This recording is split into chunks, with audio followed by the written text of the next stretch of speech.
Toda vez que eu tiver a oportunidade de trazer a palavra, porque temos trazido alguns convidados também, que representam parte da história da nossa igreja, eu quero revisitar as cartas de Jesus às 7 igrejas no livro de Apocalipse. E confesso que semana passada eu não estive aqui porque tivemos a oportunidade de rever o Pedro e a sua família, e foi um tempo muito gostoso. E quando eu fui voltar aqui para a sequência, eu fui tentado a pular a segunda carta, porque é uma carta difícil. Talvez a carta que nós não queremos receber de Jesus. Mas é uma carta que precisa ser falada. É uma carta que envolve sofrimento. É a carta que fala a uma igreja que sofre. Mas também é uma carta que só tem elogios. Não tem ali críticas. Não existe, na verdade, nenhum A que Jesus fale de confronto a essa igreja. Toda a carta é uma carta que traz à igreja um encorajamento, mas também uma carta extremamente sincera, dizendo que, olha, não há como evitar o sofrimento. Abra sua Bíblia na carta, então, à igreja de Esmirna, que se encontra no capítulo 2 de Apocalipse, capítulo 2, a partir do verso 8. Capítulo 2 do livro de Apocalipse, verso 8. Diz assim: escreva esta carta ao anjo da igreja em Esmirna. Esta é a mensagem daquele que é o primeiro e o último, que esteve morto, mas agora vive. Conheço suas aflições e sua pobreza, mas você é rico. Sei da blasfêmia dos que se opõem a você. Eles se dizem judeus, mas não são, pois a sinagoga deles pertence a Satanás. Não tenha medo do que está prestes a sofrer. O diabo lançará alguns de vocês na prisão, a fim de prová-los, e terão aflições por 10 dias. Mas se você permanecer fiel, mesmo diante da morte, eu lhe darei a coroa da vida. Quem tem ouvidos para ouvir, ouça o que o Espírito diz às igrejas, e quem for vitorioso não sofrerá o dano da segunda morte. Ó Deus querido, pedimos que agora o Senhor ilumine os nossos corações, que possamos, Senhor, através do poder do Teu Espírito Santo, entender a Tua carta, entender para estas palavras de Jesus a igreja, hoje, a nossa igreja, e que possamos, Senhor, também guardá-la em nossos corações e praticá-la nos próximos 6 dias. Essa é a nossa oração e assim nós oramos em nome de Jesus. Amém. Se você quer estudar mais essas cartas às 7 igrejas do Apocalipse, eu recomendo esse livro. É um lançamento da editora Ultimato, escrito pelo John Stott, chamado O que Cristo Pensa da Igreja. É um livro que já foi escrito pelo Stott há muitos anos atrás. O Stott, inclusive, já é um homem que vive na eternidade. Ele escreveu em 1958. Mas somente agora, em 2020, é que esse livro foi traduzido para o português. Mas um livro que tem me ajudado muito a entender essa mensagem que ela é dada a Jesus, a uma igreja local, mas que tem uma mensagem universal e que alcança a igreja de Jesus nos nossos dias. Como eu disse na primeira vez que nós revisitamos esses textos, nós começamos pela primeira carta, a carta de Éfeso. É como se o apóstolo pudesse sair da ilha de Patmos, e se ele pegasse ali um navio para sair de Patmos, o primeiro lugar que ele poderia chegar era Éfeso. E a partir de Éfeso, há toda uma trilha que faz com que a rota alcance essas 7 igrejas. E toda a descrição das cartas, ela também reflete uma realidade local. Assim como Éfeso recebeu uma carta, e nessa carta ali a grande crítica de Jesus era que era uma igreja séria, comprometida, que servia, mas que era uma igreja sem amor, era uma igreja que perdeu a paixão por Jesus, e isso era manifestado inclusive na sua realidade local. Agora nós passamos para um outro porto. Se o primeiro porto era o porto de Éfeso, o segundo porto era o porto em Esmirna. Curiosamente, de todas as cartas, a única cidade que ainda existe é a cidade de Esmirna. Ela se chama hoje Izmir, é uma cidade portuária de mais de 2 milhões de habitantes. É o segundo porto mais importante da Turquia. Interessante que é talvez a carta ali com mais, com mais sofrimento, mas é também a igreja que sobreviveu até hoje, porque com certeza existe a igreja de Jesus neste lugar. Mas Esmirna também era conhecido não só pelo seu porto. Esmirna no passado foi uma cidade que havia sido destruída por uma invasão de bárbaros, e os gregos a reconstruíram. Então ela tinha também na sua história uma história de reconstrução, assim como nós, Campinas, temos na bandeira do nosso município a Fênix, que reflete a história da cidade, a sua reconstrução a partir da pandemia de febre amarela, da epidemia de febre amarela no início do século XX. Esmirna também evocava esse renascimento. Era uma cidade, então, até mais bonita do que a cidade de Éfeso. O pessoal tinha uma certa ali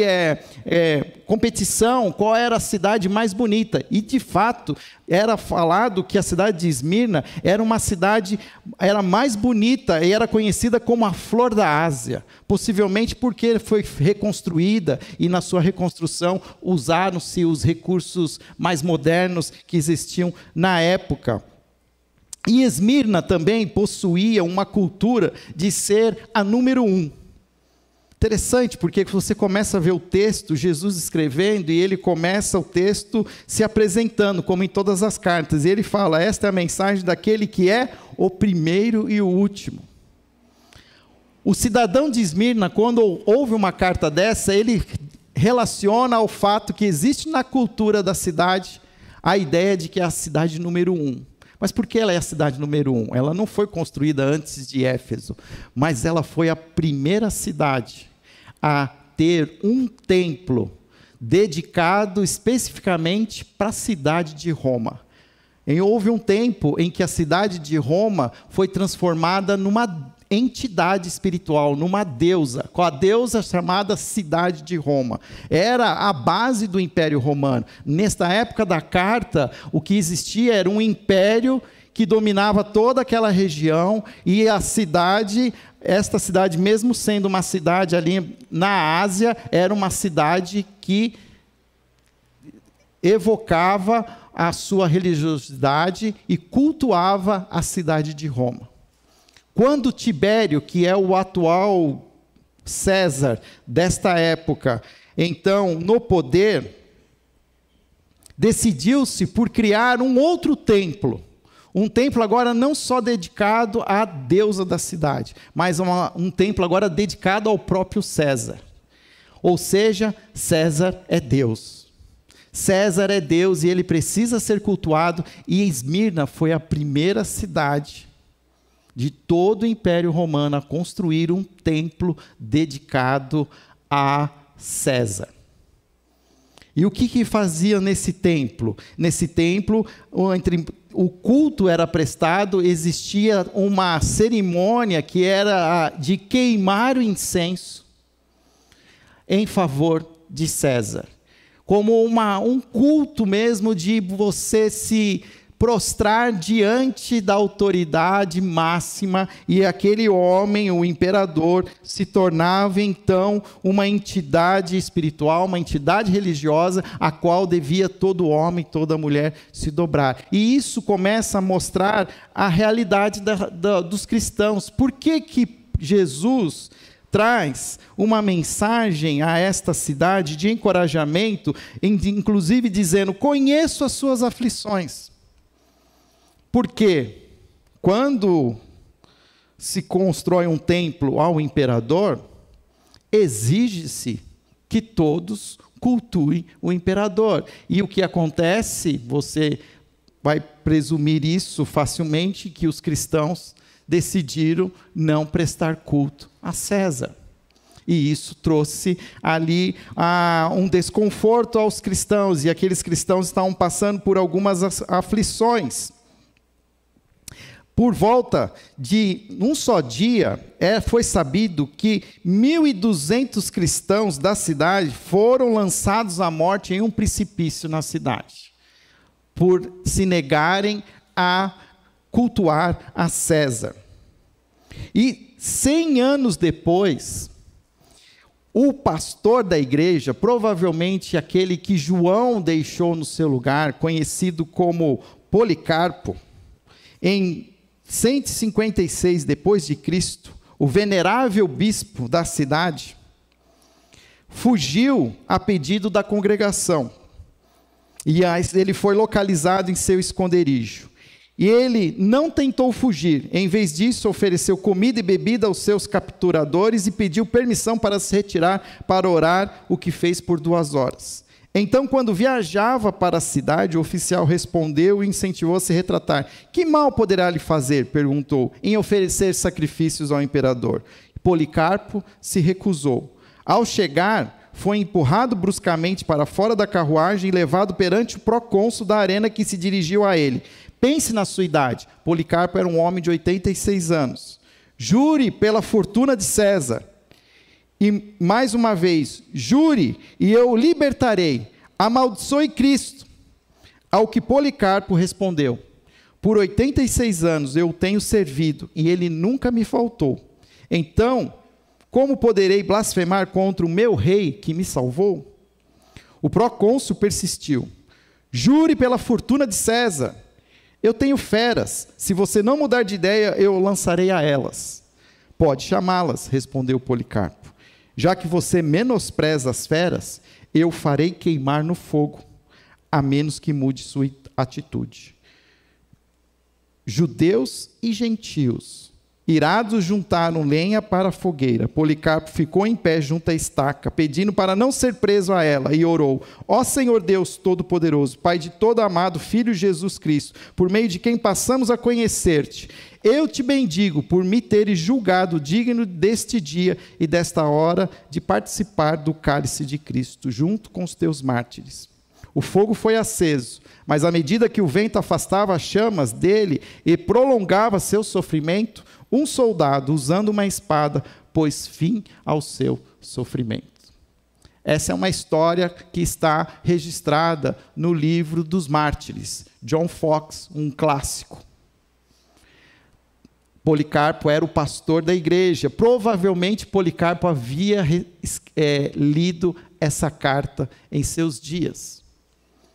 E Jesus está aqui alertando a sua igreja nesta cidade de que os dias seriam difíceis, que eles deveriam se preparar. O texto diz: conheço as suas aflições, a sua pobreza, mas você é rico. Sei das blasfêmias que se opõem a você. Eles se dizem judeus, mas não são, pois a sinagoga deles pertence a Satanás. Quem juntou a lenha para queimar Policarpo? Judeus e gentios. Fábio, como se explica isso? Existia um acordo histórico entre Roma e os judeus, que tinha origem lá em Jerusalém. Quando Roma, ao tomar conta de Jerusalém, acordou com os judeus que eles poderiam continuar adorando a Deus no seu templo, e não precisavam prestar culto a César. Mas, provavelmente, a gente não sabe os bastidores desse acordo. E se não for, o César não fez esse acordo porque achava os judeus simpáticos. Judeus nunca foram simpáticos. Mas provavelmente o imperador recebeu algum benefício. E o que aconteceu nessa época é que os judeus ainda estavam isentos de prestar culto a César, mas os cristãos, os convertidos ao caminho de Cristo, esses eram obrigados. E se não bastasse a pressão de Roma, ainda havia a acusação dos judeus. os judeus contribuíram para a perseguição dos cristãos. Os religiosos, os conhecedores das leis e dos profetas, se tornaram um dos inimigos dos cristãos. E Jesus, ao falar sobre eles, diz que a sinagoga deles pertence a Satanás. Aqui também há uma advertência para nós nos nossos dias, que nós precisamos tomar cuidado quando a religião se une à força do governo. As coisas nunca vão ficar boas para os verdadeiros cristãos. Quando religião se une à força do governo, os verdadeiros cristãos, salvos em Cristo Jesus, sofrerão perseguição, e inclusive blasfêmias, que ele diz aqui no texto. Eles se dizem judeus, mas não são, pois a sinagoga deles pertence a Satanás. Não tenha medo do que está prestes a sofrer. O diabo lançará alguns de vocês na prisão, a fim de prová-los, e terão aflições por 10 dias. Mas se você permanecer fiel, mesmo diante da morte, eu lhe darei a coroa da vida. O que nós precisamos entender, e aqui eu coloquei aqui alguns registros. Se a primeira marca autêntica de uma igreja viva é o amor, se nós formos de fato apaixonados por Jesus, como a carta à igreja de Éfeso nos ensina a ser, a próxima marca vai ser a marca do sofrimento, porque quem ama como Jesus ama, vai sofrer como Jesus sofre. E faz todo sentido, porque quando Jesus está ensinando os seus discípulos, lá em Mateus, no Sermão do Monte, ele começa as bem-aventuranças, e ele diz, inclusive, felizes os que promovem a paz, pois serão chamados filhos de Deus, os pacificadores. Felizes os perseguidos por causa da justiça, pois o reino dos céus lhes pertence. Felizes são vocês quando por minha causa sofrerem zombaria, perseguição e outros, mentindo, disserem todo tipo de maldade a seu respeito. Alegre-se, exultem, porque uma grande recompensa os espera no céu. E lembre-se que os antigos profetas foram perseguidos da mesma forma. Pedro escreveu na sua carta, em 1 Pedro, capítulo 2, a partir do verso 22, ele retrata Jesus pelas pessoas e como essa paixão o fez sofrer. Ele nunca pecou nem enganou ninguém, não revelou e da dor que sofremos. Quando Jesus se entrega na cruz, ele não faz uma distinção de pessoas, ele não diz, eu estou morrendo por esses e não por esses. Uma das palavras que Jesus diz na cruz é, Pai, perdoa-os porque não sabem o que fazem. E ele podia dizer, Senhor, cai fogo do céu e queima esses romanos e esses judeus. E salva os pobres, as mulheres e as crianças. Ele não fez isso. Mas ele colocou diante do Senhor o seu sofrimento e confiou que o Senhor é capaz de julgar com justiça. Eu tenho entendido muitas vezes que nós caímos numa armadilha de querer nos defender, de querer defender a nossa fé e as nossas convicções. E isso ontem a gente fez até um retiro de líderes para propor ações práticas para o ano que vem, e a gente trouxe uma pessoa que nos ajudou, e ele estava falando exatamente um pouco sobre isso, que a gente cai num equívoco de ficar defendendo tanto aquilo que nós pensamos, aquilo que é a nossa teologia, e a gente deixa de viver essa teologia, e a gente fica só martelando a teoria, quando que, na verdade, nós somos chamados para viver aquilo que nós cremos. E o que tem acontecido é que nós saímos da prática para uma defesa daquilo que nós cremos, que não está errado. Mas a gente deixa de amar, porque nós somos escolhidos por Deus para amar, para sermos reflexo desse amor de Jesus. E o que eu tenho visto a igreja brasileira, ela tem decidido, ela escolheu defender-se. E não é esse o papel. E eu evoco à memória Daniel. Daniel, que era um judeu, que foi retirado da sua terra natal e foi levado para um país nada mais, nada menos conhecido como a Babilônia. O antro da violência, da idolatria e da imoralidade da sua época. E que tinha um rei, que tinha um nome que caberia bem a um pitbull, Nabucodonosor. Se um dia eu tiver um pitbull, ele vai chamar Nabucodonosor. Nabucão. Daniel era um jovem, foi tirado da sua terra natal, tiraram dele a sua família, tiraram dele a sua experiência de culto em Jerusalém, tiraram dele o seu nome. Ele não chamava mais Daniel, ele chamava agora Beltesazar. Bel é o seu Deus, Baal é o seu Deus. Tiraram dele a sua identidade, tiraram a sua família, a sua pátria, e colocaram ele para servir Nabucodonosor. Mas uma coisa não conseguiram tirar dele: o coração que ele tinha no Senhor. E ele mantém a sua integridade. Queridos, sabe o que muda uma nação? Sabe o que muda uma realidade de injustiça? É a integridade dos santos. Não é o discurso, não é os manifestos, não é as postagens, mas o que muda uma sociedade é a integridade da sua igreja. Porque Daniel se manteve íntegro. E ele teve articulação, ele articulou, ele negociou, ele falou lá: olha, vamos fazer aqui um compromisso, eu vou me alimentar da maneira como eu entendo que deve ser. E aí, depois de algum tempo, a gente avalia. E as avaliações eram sempre positivas. E ele foi ganhando cada vez mais ascensão no governo. A ponto que quando chega no Daniel capítulo 6 de Daniel, parece que é pouco tempo, mas Daniel já tinha provavelmente a mesma idade de Policarpo, 86 anos, porque já não era mais Nabucodonosor o rei, o imperador. Babilônia já havia caído. Um novo governo havia sido imposto, que era o império da Síria, a Síria, se eu não me engano, a Síria, certo?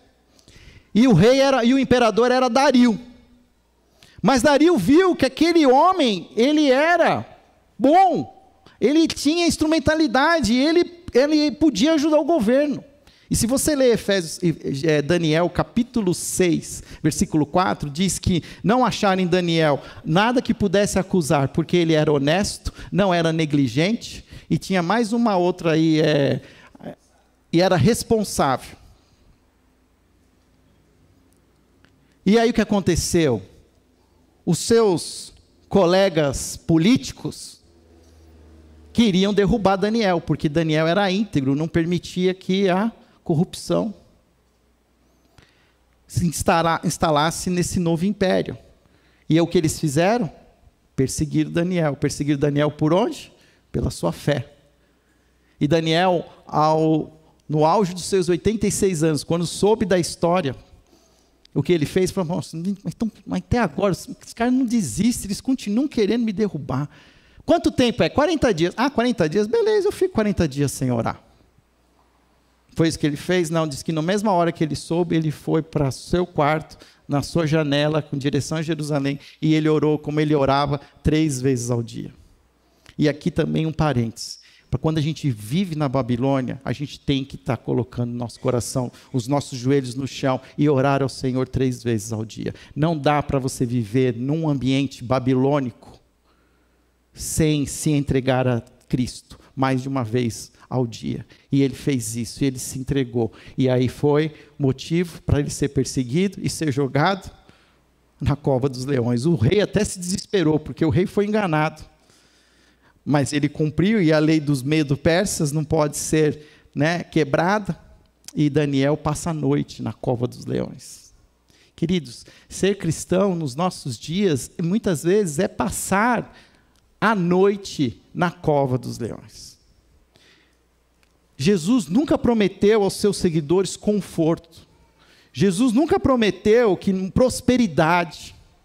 Talvez a grande mensagem diabólica da teologia da prosperidade é prometer o que Jesus nunca prometeu. É trazer bênçãos eternas para a realidade presente. E o que nós vemos que Daniel, o que acontece no dia seguinte é que o rei corre lá e começa a gritar: Daniel, Daniel! E se você for na escola dominical, que nem eu ia, canta a musiquinha. Daniel, Daniel, aonde estás? E Daniel, prontamente ao rei falou: o Deus do céu para mim mandou um anjo, fechou a boca dos leões e me salvou. Quem fechou a boca dos leões? O anjo do Senhor. Quem cuida da nossa reputação é Deus. Por isso eu tenho aprendido, vamos manter a nossa integridade e Deus cuidará da nossa reputação. Toda vez que a igreja escolhe defender a sua reputação, queridos, alguma coisa está suja na ficha da igreja. Porque quem não teme, quem não deve, não teme. E os filhos de Deus, salvos em Cristo Jesus, que têm esse Salvador e Senhor, o primeiro e único, o Todo-Poderoso, por que eu preciso defender a minha honra? Eu vou deixar nas mãos de Jesus. Ele tem as 7 estrelas nas suas mãos. O que significa isso? Toda a igreja de Jesus é sustentada pelas mãos de Cristo. Todas as igrejas, Fábio, todas as igrejas, inclusive aquelas que você não gosta, mas Jesus as ama. E Jesus as critica, mas Jesus as mantém na mão. E eu tenho que entender isso, eu tenho que confiar. E nesse momento, Jesus está falando à igreja que ela não pode abrir mão desse tempo de sofrimento, que as provações, elas vão acontecer. Era perigoso ser um cristão em Esmirna. Ou você escolhia Cristo, ou você escolhia César. Não dava para juntar César e Cristo. E olha, gente, nos nossos dias estamos querendo juntar Cristo e César novamente. E eu não estou falando aqui de um candidato em detrimento do outro. Qualquer um dos candidatos, nós temos que tomar cuidado para não colocar César e Cristo juntos. Eles não podem ser cultuados juntos. Nós, como pastores nessa igreja, nós tomamos uma decisão de dar liberdade para que cada um escolha em quem quer votar. Nós não vamos usar o púlpito para dizer vote em A ou vote em B. Vote em B em detrimento de A. Não é o papel dos pastores dessa igreja trazer a você a ação que você deve ter. Cada um tem a liberdade, tem a consciência para escolher aquilo que entende ser o melhor. E a nossa grande crítica não é ao povo brasileiro. A nossa crítica hoje, eu falo aqui pastoral, é aos líderes religiosos que trazem para o púlpito César. E nós não vamos, como cristãos, admitir o culto a César. A igreja e a nossa origem protestante, temos que evocar esse DNA e sermos os protestantes. Porque eu posso desejar que um deles se torne presidente, ok. Mas o presidente tem que saber que eu sou um protestante, que se ele fizer algo que eu não concordo, eu vou protestar. E de alguma maneira, eu penso e eu me sinto mal, porque parece que a gente está se esforçando tanto em detrimento de um deles. E depois, quando ele estiver lá em cima, a gente não vai ter moral para falar nada. Quando nós não se colocamos e se posicionamos, nós estamos sendo como Elias, que está dizendo o seguinte: se você não fizer o que Deus mandar, o Senhor vai vir aqui e vai deixar, não vai ter chuva. E Elias saía correndo, porque ele morria de medo depois da Jezabel. O problema dele não era com Acabe, era com a Jezabel. Mas essa é a igreja. A igreja tem tem que ser profética. Ela tem que dizer, olha, isso está certo, isso está errado, isso não pode, a palavra de Deus. E a gente precisa entender isso, e isso talvez vai trazer para nós sofrimento, oposição. Olha aqui, eles não tinham somente a oposição do próprio César, mas tinha a oposição judaica, a oposição dos religiosos, dos legalistas, daqueles que como é que fala assim, se acordaram com César. E assim, então assim, eles tinham uma certa proteção do imperador. E as provações que elas podem surgir, elas são muitas. O texto diz pobreza, calúnias, prisão e morte. E aí Jesus, ele vem trazer conforto. Olha, o bonito da história é que Jesus conforta a igreja. Ele diz à igreja assim, o primeiro conforto que Jesus diz à igreja. Ele fala lá no versículo, eu fechei aqui. Ele fala no versículo 8, escreva esta carta ao anjo da igreja de Esmirna. Esta é a mensagem daquele que é o primeiro e o último, que esteve morto, mas agora vive.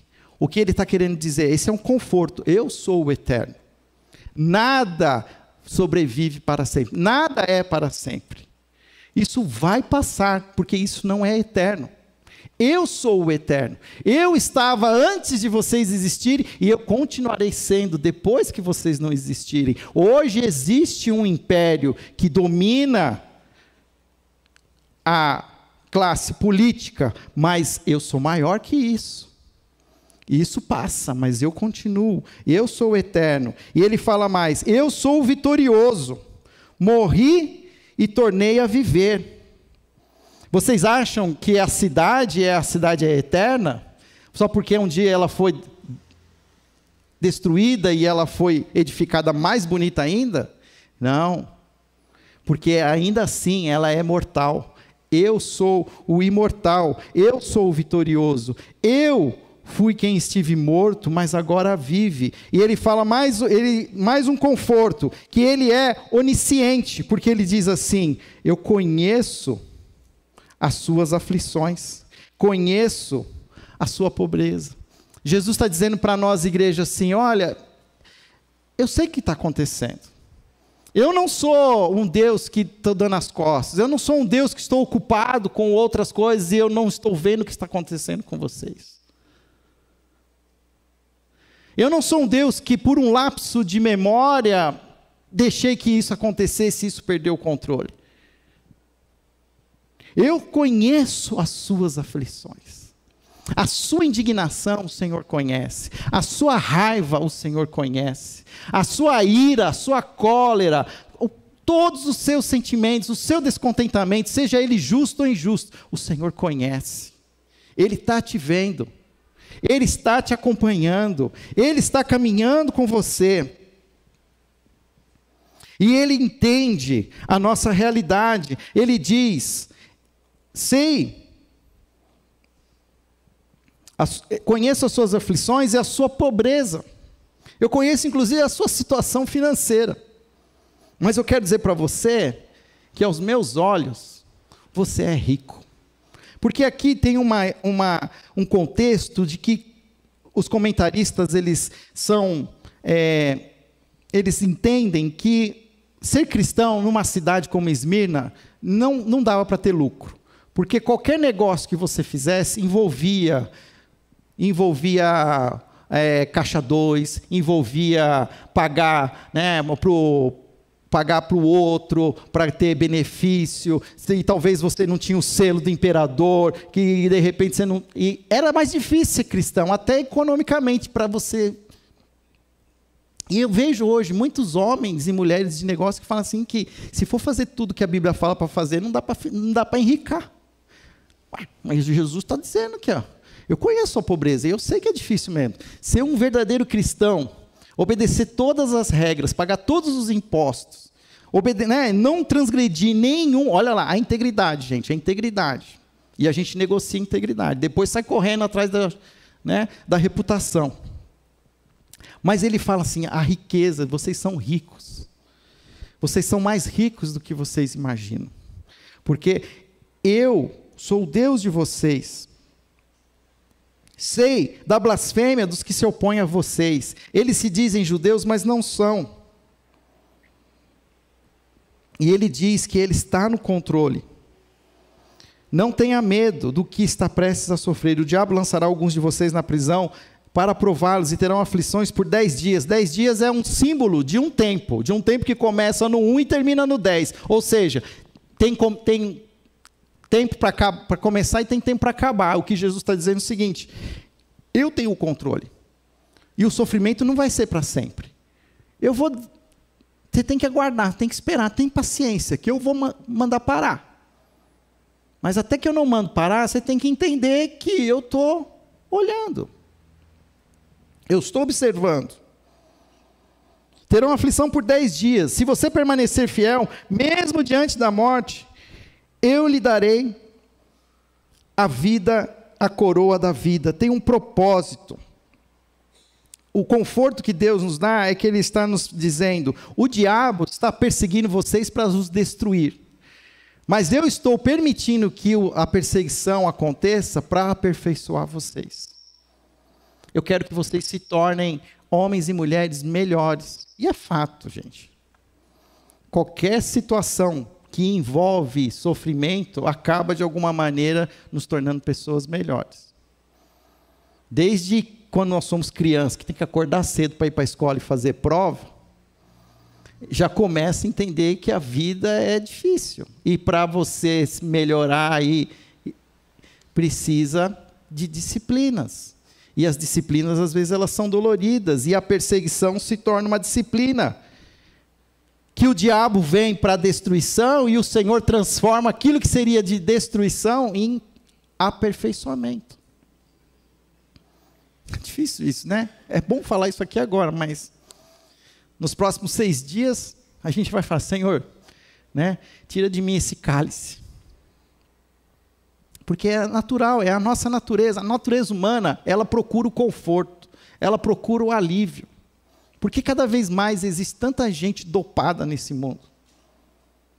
Porque o sofrimento, se ele não tiver uma consciência ajustada em Cristo, as pessoas se desesperam, elas buscam qualquer fonte de anestésico. Só que isso é passageiro. E nós precisamos confiar em Jesus. E ele diz, e o último conforto que ele traz a sua generosidade. Quando ele diz assim, mas se você permanecer fiel, mesmo diante da morte, eu lhe darei a coroa da vida. Na cidade de Esmirna, como muitas cidades influenciadas pela cultura grega, que antecedia o Império Romano, haviam os Jogos Olímpicos, os Jogos Esportivos, e eles entendiam o que significava coroa da vida. Eles entendiam o que significava que aquele que competisse, que chegasse ao fim, ele ganharia um prêmio, ele ganharia a coroa de louros, ele ganharia, como é que chama aquele negócio que a gente põe na porta de enfeite? Guirlanda. A guirlanda da glória, porque ele venceu, ele chegou no fim, e é isso que Jesus está dizendo. Jesus está dizendo exatamente isso. Mas se você permanecer fiel, mesmo diante da morte, eu lhe darei o quê? A coroa da vida. E ele diz, quem tem ouvidos para ouvir, ouça o que o Espírito diz à igreja. Quem for vitorioso, não sofrerá o dano da segunda morte. Quem já fez alguma competição, praticou alguma prática esportiva, sabe que para alcançar o êxito, é preciso, muitas vezes, dor e sofrimento. É preciso abster-se de alguns prazeres. É preciso disciplina. Mas porque você está buscando a vitória, está querendo alcançar algo. E quem faz corrida de rua, e que inventa de fazer maratona, quando chega na metade diz assim, por que eu estou aqui? Quem foi o nécio que escolheu fazer esse negócio? 42 quilômetros. Aí a vontade que você tem é de ir embora, de parar, chamar a ambulância, traz o resgate, o helicóptero, o SAMU, chama a ENDEC, faz alguma coisa, me tira daqui. Mas, se você perseverar, se você continuar, diminui o ritmo, pode ir mais devagar, você não precisa ser o primeiro, a ideia é chegar. Na chegada, a alegria se reconcilia com a dor. Talvez, queridos, nós estamos só experimentando a dor agora. A dor que é gerada pela perseguição, pela blasfêmia, pela falta de entendimento de algumas pessoas da nossa família, porque a gente busca viver um cristianismo autêntico, nos negócios, nós estamos perdendo lucros, ficando mais pobres. Mas no final, na linha de chegada, a dor se reconcilia com a alegria. Percebe que a gente estava orando pela Gislene? E a gente está se conformando, entendendo que ela precisa viver a eternidade, ela precisa encontrar a alegria do seu Senhor. De maneira metafórica, é a nossa própria experiência. A gente muitas vezes fica tentando sobreviver, criando uma realidade que não é a eternidade. Queremos trazer a eternidade para as nossas vidas e nós não estamos vivendo a eternidade. O mundo jaz no maligno. E quem lê as Escrituras sabe que estamos no princípio das dores. Daqui para frente, meus amigos, é ladeira abaixo. As pessoas estão perdendo seu temor a Deus.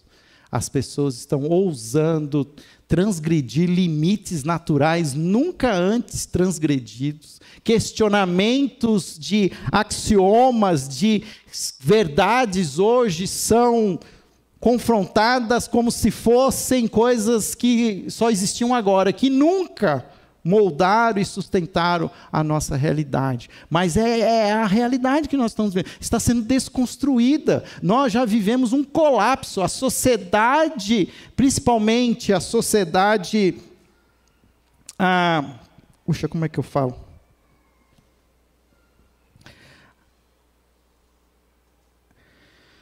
Fugiu o termo.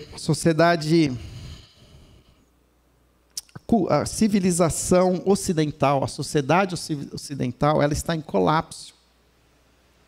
Ela está em colapso porque ela achou que ela é livre para ultrapassar todos os limites. E nós que somos a igreja, nós conhecemos os limites. Nós temos a palavra de Deus que nos informa, e a gente começa a ficar desesperado. Não vai, né? Que nem quando a criança vai para o mar, não pode, olha, só até cintura. Né? Água na cintura. E aí a criança começa a ir. Então a sociedade está caindo cada vez mais fundo. E a igreja está dizendo, não vai, fica aqui, não fica aqui. E a gente está se desesperando. Mas a história é assim. E nós precisamos entender que o Senhor tem um plano. Ele está dizendo, é por um tempo. Eu estou no controle. Por alguns dias. E alguns de nós, inclusive, morrerão. Mas nós precisamos confiar, porque, ao final, quem tem ouvidos para ouvir, ouça o que o Espírito diz às igrejas. Quem for vitorioso, não sofrerá o dano da segunda morte. Você crê nisso? Ou nós cremos nisso, ou nós estamos desperdiçando a nossa fé. Queridos, se a primeira marca de uma igreja autêntica é o amor, a segunda marca da igreja é a disposição de sofrer como prova do genuíno amor que ela tem por Cristo. Que possamos revisitar esse texto, possamos pedir que o Espírito Santo continue falando aos nossos corações. Os nossos dias são difíceis, os nossos dias traz medo, mas o amor remove todo medo. Toda vez que eu abro mão de amar, eu estou abrindo brecha para sentir medo. E quando eu amo, como Jesus ama, eu não sinto medo, porque eu tenho convicção de que quem está comigo é o verdadeiro amor. Hoje permanecem a fé, a esperança e o amor. Mas o maior entre eles é o amor. Na eternidade, veremos abastecidos de amor todos os dias. E vamos viver esses dias de hoje também, abastecendo-nos da fonte do amor que não para, que é Jesus, o Cristo, Filho de Deus. Pai, ajuda-nos cada dia mais a entender a Tua palavra, a buscar, Senhor, vivê-la, buscarmos a integridade de coração. Há uma armadilha que se coloca à nossa frente, de buscarmos, Senhor, a luta, Senhor, a confrontação por pensamentos, quando na verdade o que prova, Senhor, a nossa fé é a nossa ação, é a nossa atitude de amor. Por isso, que o Teu Espírito nos convença do pecado, da justiça e do juízo. Ajuda-nos como primeira igreja batista de Campinas a sermos uma igreja apaixonada por Jesus, mas também uma igreja que entende que a sua paixão por Jesus pode gerar blasfêmia, calúnias, perseguição, dor e morte, mas que em todo o tempo possamos experimentar da sua presença em nossas vidas. Por isso pedimos, Senhor, sem muito entender ainda, mas aperfeiçoa-nos na nossa fraqueza e nos ajude a sermos cada dia mais parecidos com o pastor desta igreja, Jesus, o Filho de Deus. Amém.